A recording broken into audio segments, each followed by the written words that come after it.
wawe wanaomba dunia yote mtakatifu, Lazaro utuombee. Kwa hiyo nilijaza fomu nikafanya na mtihani. Wakati nasubiri ndio nikakutana na injili ya wokovu nikiwa sokoni, mfanyabiashara wa samaki pale Urambo mjini. Nikawaaga wenzangu, nikawaambia huyu tapa mhubiri, ngoja niende nikamsikie. Yule mhubiri alianza ndondoo zinazonihusu, kwamba umedanganywa utakatifu unamfikia mtu kwa njia ya kusomea. Umedanganywa utakatifu unamfikia mtu kwa njia ya kuamini neno takatifu na kujazwa Roho Mtakatifu. Ile siku nilimsikia sana, nikapenda, maana nilikokuwa nasali nilikuwa nauliza maswali na kosa majibu. Akasema, na kama utaamua hizi kazi utakuwa unazifanya. Alipoongea pepo ziliwaangusha watu. Kipindi kile tulikuwa tunavaa pecos na raizo. Nilipoona wenye pecos na raizo ni wameangushwa chini, kwa kweli nilinyosha mkono nikasema, na mimi nahitaji kabisa, nahitaji nimpokee Yesu. Na nilipompokea Yesu, watu wa Mungu, Yesu alibadilisha historia ya maisha yangu. Dhambi kubwa iliyokuwa inanitesa ilikuwa uvutaji wa sigara. Maana nilianza kuvuta sigara tangu mwaka 74 nikiwa shule ya msingi. Kwa hiyo walimu walikuwa wananikuta navuta shuleni, wananipa adhabu nazifanya. Lakini ile roho ya kuvuta sigara ilinitesa sana. Na tulipokuwa tumeenda kwenye mkutano wa Askofu Mkuu Emmanuel Lazaro, ndio nilikutana na neema ya Yesu. Nilipofika njiani nataka kujaribu kuvuta, maana nilienda na mlemavu wa miguu ambaye kwenye maombi yeye hakupata muujiza. Tulipofika njiani akatoa sigara, na mimi nikadogea. Hayo nilipoiwasha nikavuta pafu moja, yani dunia ilizunguka, nikajikuta miguu inaning'inia mbinguni, nahitaji kudondoka duniani. Kwa hiyo nikaona nitakufa. Kwa hiyo nilipiga yowe ya ajabu, huku nalia machozi mengi, na sigara nikawa nimeshatupa na kuapa sitarudia tena kuvuta sigara. Hiyo siku Yesu akawa amenisaidia. Na nilikuwa mfanyabiashara wa samaki nimesema, lakini kuna kipindi nilizongwa sana na waizi. Nilipozongwa na waizi, nikaenda kwa mchungaji. Kamuuliza, mchungaji, mimi kila nikifanikiwa naibiwa, na mimi nimeokoka, shida gani? Akasema, mchungaji, nilikuwa sijao mchungaji, Lazaro utoi zaka. Bwana asifiwe. Nikasema, ni kweli sitoi.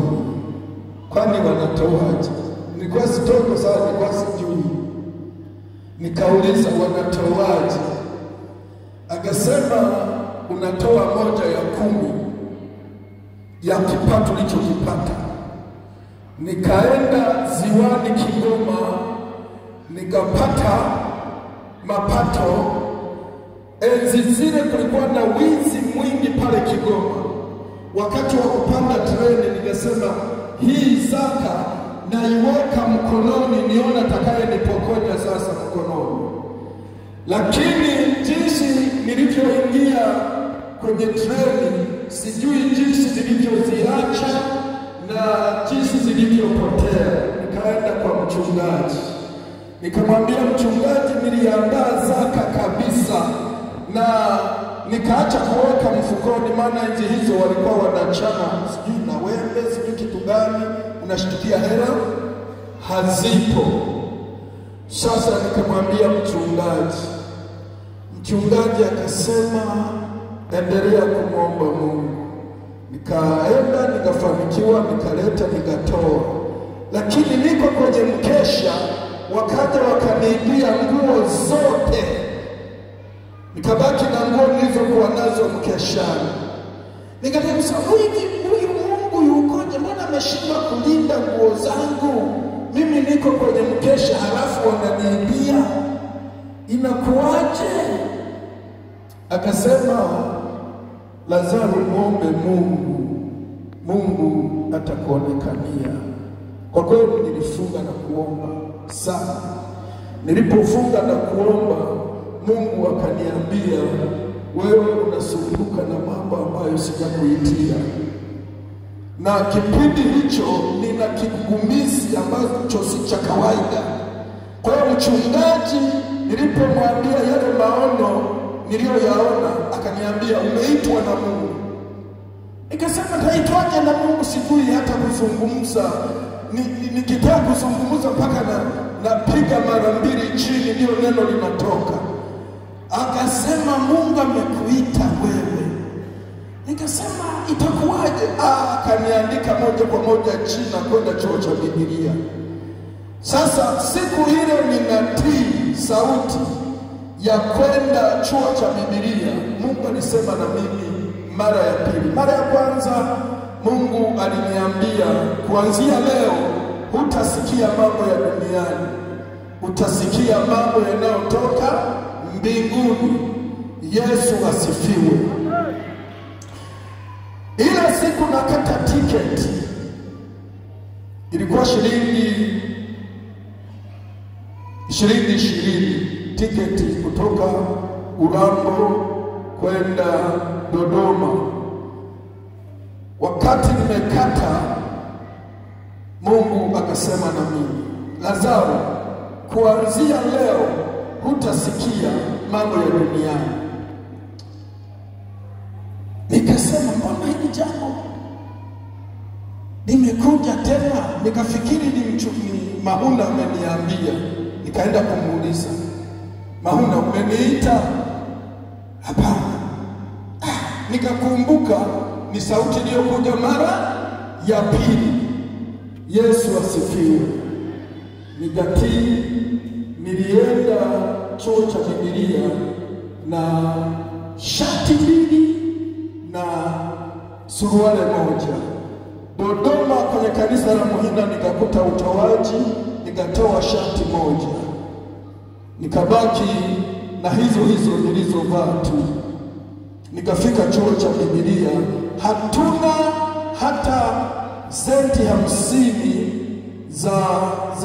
za kurudisha telegram nyumbani kwamba tumefika. Lakini mchungaji Mahuna ndiye alikuwa amebaki naye. Ikabidi atoe taarifa kwamba tumefika. Sina hela ya daftari, kalamu, vitabu na maisha ndio nilikubali nikiwa katika hili. Unajua mtu mfanya biashara anakuwa anashika kahera. 83 mwezi wa 3 nilianza rasmi kazi ya uchungaji. Yesu asifiwe. Nikafanya kazi hiyo ya Mungu. Lakini mwaka 88 Mungu akaniletea maono. Yale maono nilipeleka Baba la Msukuma. Nikaona shimo la Nyamuhanga limejaa panga nyingi mpya. Nikaambiwa, Lazaro, chukua panga hizi ukawagawie Wasukuma.